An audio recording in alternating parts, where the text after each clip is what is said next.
কেউ কেউ শিক্ষাকে আলো বলে থাকেন, আর আলোর ধর্ম হলো অন্ধকার দূর করা।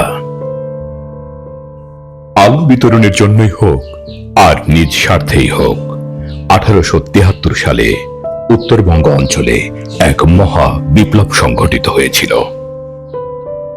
এখন প্রশ্ন হলো, কি সেই বিপ্লব? বাংলাদেশের ঢাকা এবং চট্টগ্রাম এলাকার পর এই উত্তরবঙ্গ অঞ্চলে প্রথম গড়ে উঠেছিল কলেজ। আর ঐতিহ্যবাহী এই কলেজটির নাম হলো রাজশাহী কলেজ। শিক্ষা নগরী হিসেবে রাজশাহী মহানগরীর গোড়াপত্তন হয় 1828 সালে বাউলিয়া ইংলিশ স্কুল প্রতিষ্ঠার মধ্য দিয়ে। বাউলিয়া ইংলিশ স্কুল এই প্রতিষ্ঠানটি তদানীন্তন পূর্ব বাংলায় আধুনিক শিক্ষার ইতিহাসে পথ প্রদর্শক হয়ে উঠেছিল। মূলত ইংরেজি শিক্ষার প্রতিস্থাপনা ও প্রসারকল্পে সে সময় রাজশাহীতে কর্মরত ইংরেজ কর্মকর্তা ও স্থানীয় গণ্যমান্য ব্যক্তিবর্গের প্রচেষ্টায় প্রতিষ্ঠিত হয় বাউলিয়া ইংলিশ স্কুল। এই যে বাম পাশে যে অবকাঠামো দেখা যাচ্ছে, এটি ছিল সে সময়ের বাউলিয়া ইংলিশ স্কুল। সেদিনের সেই ক্ষুদ্র বাউলিয়া ইংলিশ স্কুল 1836 সালে প্রাদেশিক সরকার জাতীয়করণ করলে এই স্কুলটি রাজশাহী জেলা স্কুল নামে পরিচিতি লাভ করে।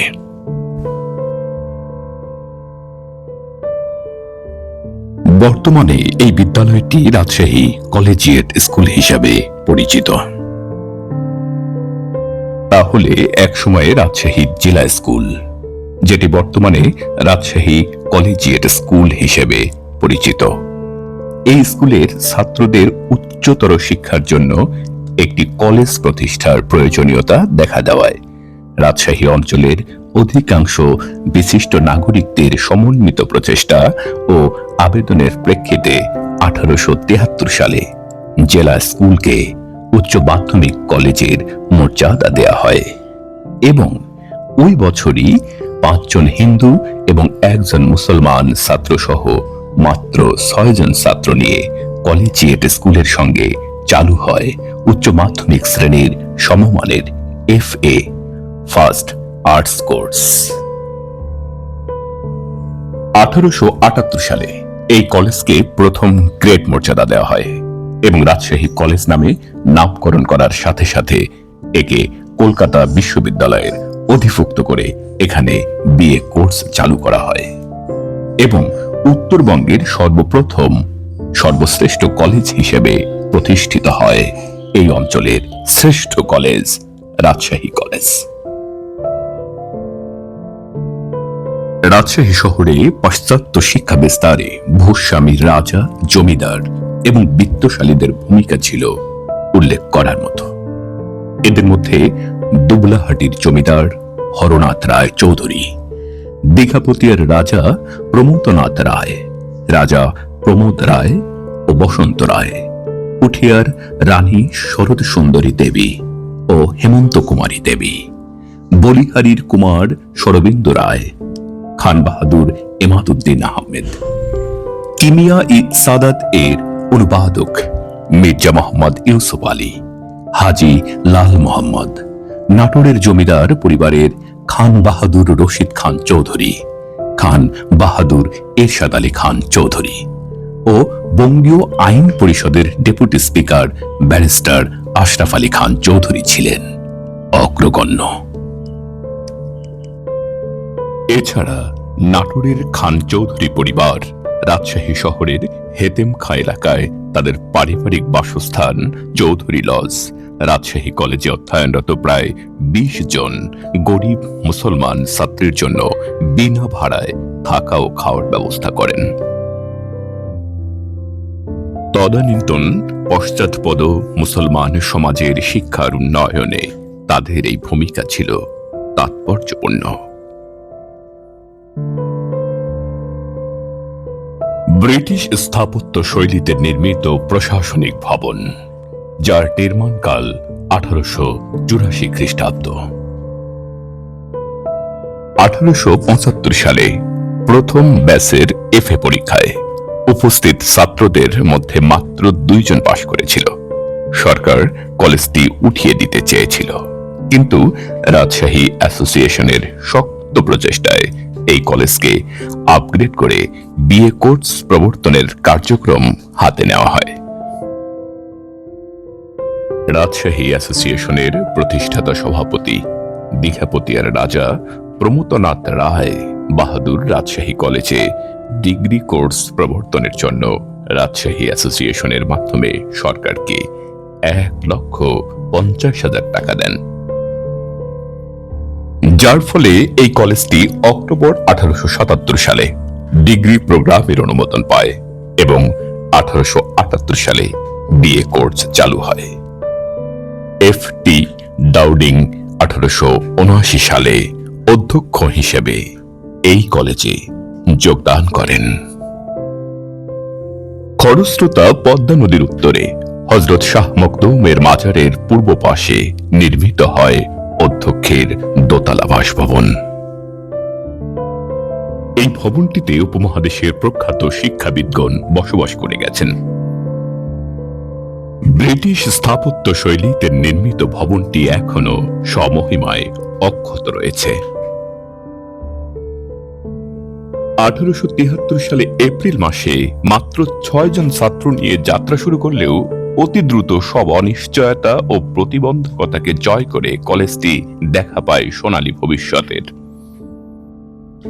বর্তমানে এই রাজশাহী কলেজটি হল দেশের অন্যতম শ্রেষ্ঠ কলেজ। আধুনিক শিক্ষার মান উন্নয়নের ক্ষেত্রে রাজশাহী কলেজের ভূমিকা অত্যন্ত গুরুত্বপূর্ণ। ব্রিটিশ আদলে গড়ে ওঠা এই ছায়া সুনিবিড় ক্যাম্পাসটি এতটাই মনোমুগ্ধকর যে আপনার হৃদয়কে আকৃষ্ট করবেই করবে। রাজশাহী কলেজের প্রতিটি পরতে পরতে সৌন্দর্যের স্পর্শ রয়েছে। 1828 সালে বাউলিয়া ইংলিশ স্কুল প্রতিষ্ঠার মধ্য দিয়ে রাজশাহী মহানগরীতে যে শিক্ষার যাত্রা শুরু হয়েছিল, আজ অবধি এই শিক্ষা প্রতিষ্ঠান সেই মান ধরে রাখার ক্ষেত্রে অত্যন্ত গুরুত্বপূর্ণ ভূমিকা পালন করে আসছে। শিক্ষা বিস্তারের ক্ষেত্রে একটি পরিপাটি ক্যাম্পাস যে কত গুরুত্বপূর্ণ ভূমিকা পালন করে, এই রাজশাহী কলেজের ক্যাম্পাস ঘুরে ঘুরে আমার সেই উপলব্ধি বারবার হয়েছে।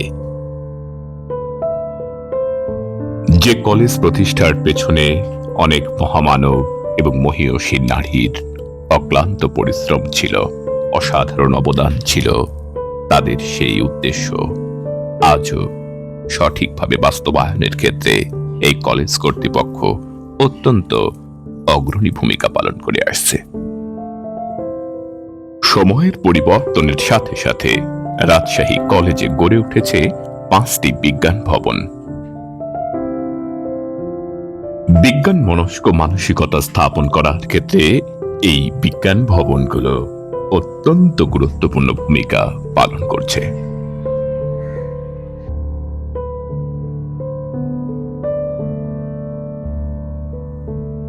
দেখছেন রাজশাহী কলেজের পদ্মপুকুর পাড়। এই স্থানটি সৌন্দর্যের আর এক নতুন সংযোজন। ফুটন্ত পদ্ম ফুল এবং বিস্তৃত পদ্ম পাতারই সৌন্দর্য যা সহজেই আপনার দৃষ্টি আকর্ষণ করবে। এই অপরূপ মনোরম সৌন্দর্য স্থাপনের জন্য যে কর্তৃপক্ষ অনন্য অসাধারণ অবদান রেখেছেন, তার প্রতি জানাচ্ছি ভালোবাসা, শ্রদ্ধা, কৃতজ্ঞতা। ভাষা আন্দোলন ও মুক্তিযুদ্ধের ক্ষেত্রে রাজশাহী কলেজের ভূমিকা বেশ গুরুত্বপূর্ণ। জাতির সামাজিক ও রাজনৈতিক সকল সংকটে রাজশাহী কলেজের শিক্ষক এবং ছাত্ররা ব্যাপক অবদান রেখে চলেছে। এই কলেজের ছাত্ররা তারা স্বদেশী আন্দোলনে প্রত্যক্ষভাবে অংশগ্রহণ করেছিলেন।